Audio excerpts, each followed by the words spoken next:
Okay, we're asked to find out how many quarts of 5% butterfat milk and 2% butterfat milk should be mixed to yield 90 quarts of 4% butterfat milk. So this is the base kind of chart for the solutions, and I recommend you use something like this just to help you organize. And so we have solution 1 and solution 2, and then we have our final solution. And so we want to know how many quarts of, so this is our 5%, and this is our 2%. Call that something a little bit clearer here. So this is X and this is Y, and you can call it whatever you want. And this is percent, so 0.05 and 0.02. These are my two solutions. And I want to end up with 90 quarts of 4%. This is my goal here of what I want to figure out. So if you remember, these always add down and they multiply across. So the amount pure, so that's how much actual butterfat is in each. This is 0.05x and this is 0.02x. And this is going to be 90 times 0.04.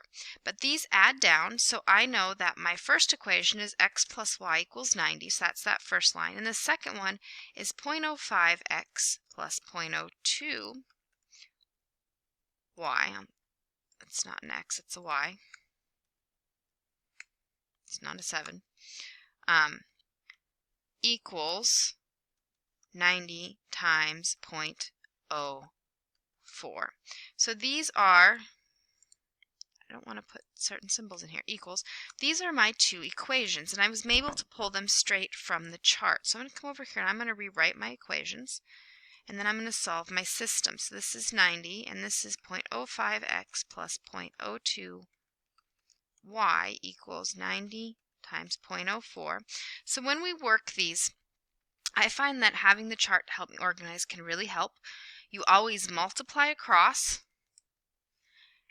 and you add down. So, and when you do it, you think about, okay, I'm pouring these two together, and that means I'm getting a final, my final mixture, whatever I'm looking for. In this case, this 4%, that's going to be here, my bottom row, and each of my equations need to equal that. My two parts have to equal my whole. So now, when I go to solve this,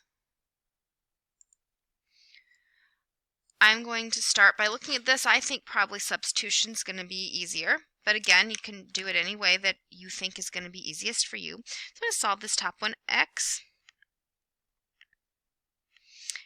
equals 90 minus y. So this is 0.05x. No, I don't. Second eraser. Okay.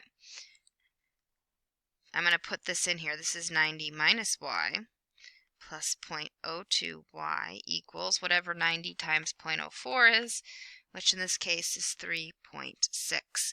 Now, if you did want to get rid of the decimals, you could multiply everything through by 100, and that would clear the decimals. But I'm going to go and I'm going to, this one didn't need to distribute it, got carried away with my distributing here.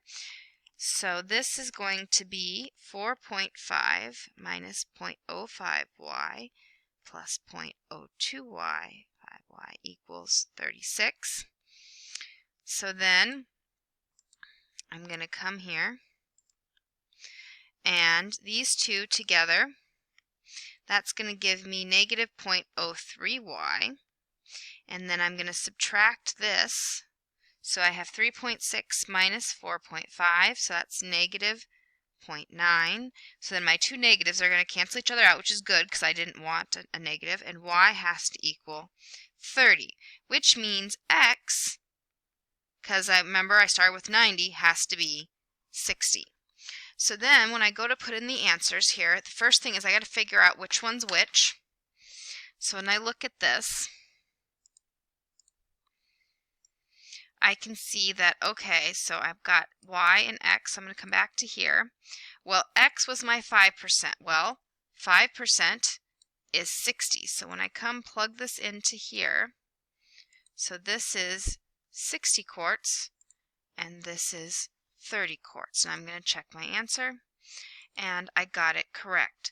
So the main thing is the chart, is it absolutely necessary? Probably not, but I find it's very useful for that organizational setup. A lot of these problems, they're not that difficult, but what they are is it's getting the material out of it. And for me, it's really helpful to have a way to organize and get those two. I know I need two equations because I'm looking for two variables, the 5% amount and the 2% amount.